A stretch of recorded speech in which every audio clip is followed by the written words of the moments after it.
আমি আসলে পাখি হয়ে জন্মাতে চেয়েছিলাম, ছোট্ট চড়ুই, শহরে ম্যাট পাই।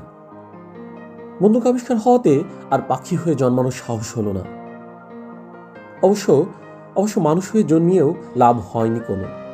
বুকফুট হয়ে বাতাস বেরিয়ে যেতে পারে যখন তখন। গোলমেলে ট্রাফিক নিয়মে পিষে যেতে পারে গাড়ির চাকা।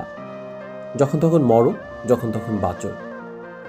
কিন্তু কিন্তু আমরা সবাই স্বাভাবিক মৃত্যুর গ্যারান্টি চাই।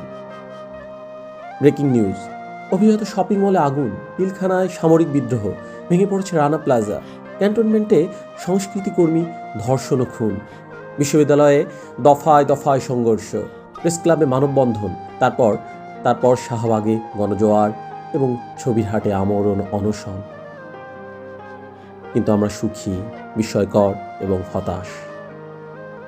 মৃত্যু একটি বিকল্প ধারণা মাত্র। বেঁচে থাকলে হয়তো পৃথিবীর নিয়ম বদলে যেত। কবিতার কাঙ্ক্ষিত নারীকে পাবে, এই নিয়ম পৃথিবীতে নেই। কবির মাংস খসে পড়বে, রন্ধে রন্ধে ঢুকে যাবে যুগপৎ প্রেম আর পুঁজিপাতিদের চেনা ফাঁদ। তা কি হয়? কিন্তু আমি জানি পৃথিবীর পথে পথে আবার ফসল ফলবে, নদীর ঘ্রাণ লেগে থাকবে শিশুর নাকে, সব ফুলে পুজো হবে সব দেবতার। দেবতারাও সাম্যবাদী হবেন নিশ্চয়ই। মানুষ মরছে, আমি মরছি, তুমি মরছো, সবাই মরছে, সবাই সবাইকে খাবে।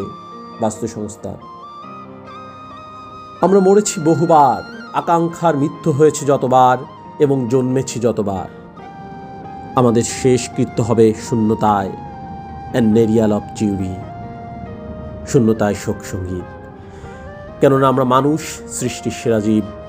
আমরা ভীষণ সুখী, বিস্ময়কর এবং হতাশ।